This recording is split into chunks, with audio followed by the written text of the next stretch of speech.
comme nous sommes déjà connectés au Saint-Esprit. Eh, on a pas qualité yo kenye amenovi lolo, parce que amoyi ba yato ato susu ato do ma o pe do tia e va na mi pa bebe. Et ce genre de caractère surgissent dans notre pensée ou bien dans notre âme à telle enseigne que l'amour du prochain et le fait d'aller, de pouvoir aux soins des autres, ce sont des traits de caractère qui sont connectés à notre vie.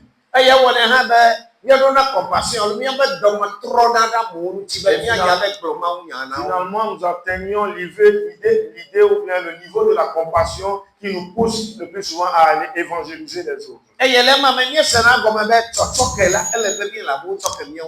Ainsi, maintenant, nous sommes arrivés au niveau du pardon à telle enseigne que nous reconnaissons que nous aussi, nous avons été pardonnés par le passé.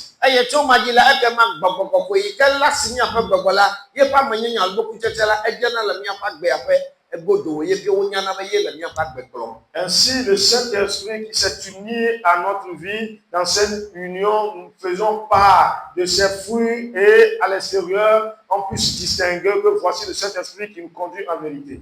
Et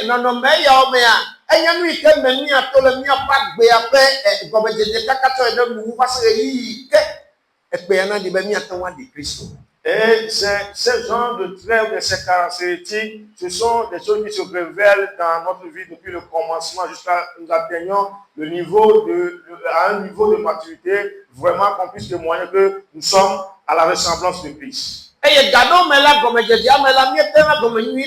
Des fois, dans les commencements, nous commençons bien.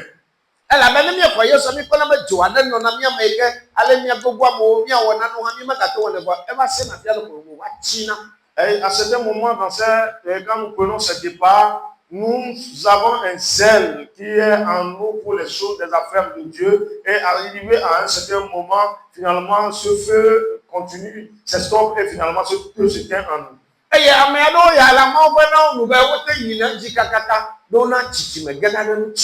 Et pour certains, Dieu les supporte à telle enseigne par son aide, à telle enseigne qu'ils grandissent, qu'ils croissent pour pouvoir atteindre ce niveau de la maturité. Mais pour certains, ils atteignent finalement la maturité, mais ils ne vont plus aller au-delà de la maturité.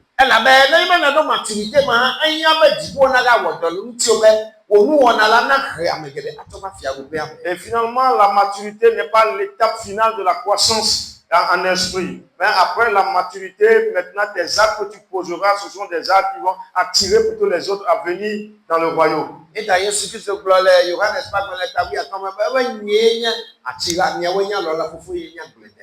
C'est pour cela que Jésus-Christ l'avait déclaré dans le livre de Jean que moi, je suis la tige. Mon père est le cultivateur, vous êtes les branches. Et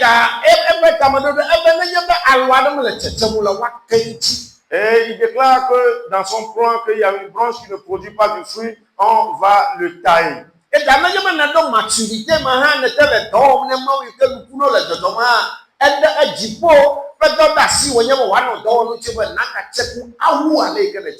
finalement, si tu atteins ce niveau de la maturité et que les actes que tu poses spirituellement, les miracles se produisent, les produits se produisent à travers toi, et c'est le devoir encore du ciel de encore soutenir, de te pousser ta vie à ce que tu puisses maintenant démontrer le niveau de la maturité. Jésus déclare que si ça n'était pas ainsi, que cette branche-là sera coupée. Et on va les amasser et on va mettre le feu.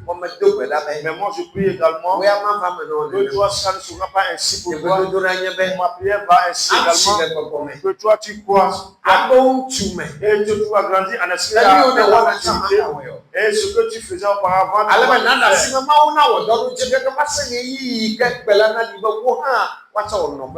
et tu vas t'abandonner au sein de Dieu en telle enseigne que au moment où le corps retentira, toi aussi, on te donnera le gain de ce pourquoi tu as lutté. Comme l'apôtre Paul l'a déclaré, que je prends absolument pas. Et j'ai achevé ma course. Et j'ai gardé la foi.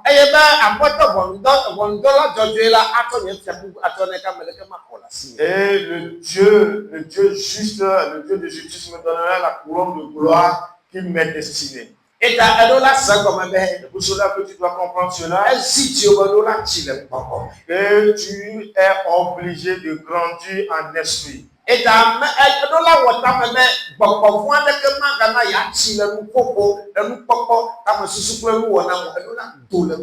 dois lutter en telle enseigne que ta croissance spirituelle ne vient pas plutôt des esprits, des princes des ténèbres. Tu dois lutter contre tout cela, que cela doit venir plutôt de l'Esprit de Dieu.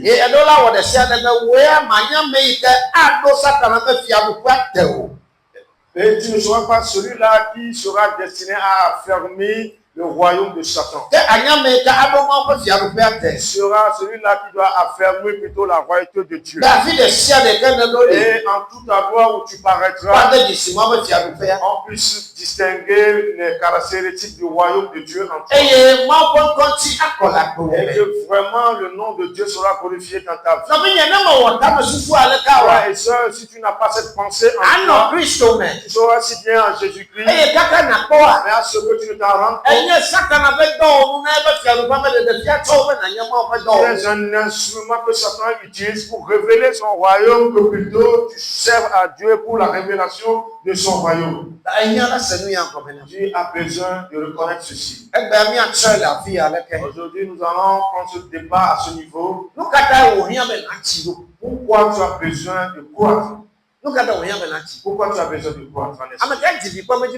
Il y a celui-là, ce parent qui a donné un enfant, il n'a jamais voulu que cet enfant puisse croître. Et à sa naissance, cet enfant est toujours couché, il ne s'assied même pas. Et après de l'âge, il pousse les dents et il est toujours à cette position. Et à cette position du lit, il te et il mange tout, il grandit sur la position couchée. Et à chaque moment, tu es en train de lui apporter les soins nécessaires. Et il est sur ce lit, il est en train d'injurier, d'insulter ceux-là qui sont en train, à l'écart, en train de marcher. Je crois que ce sera de la douleur, une souffrance pour les parents.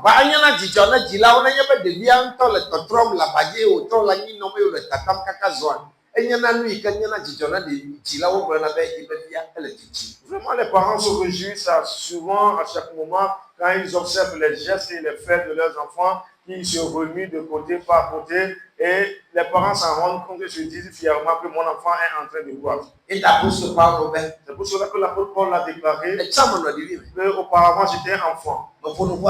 J'ai parlé comme un enfant, mais maintenant j'ai grandi. Je ne peux plus parler comme un enfant. Parce qu'il avait compris qu'il doit croître. Ainsi, oh, that yeah, kwete.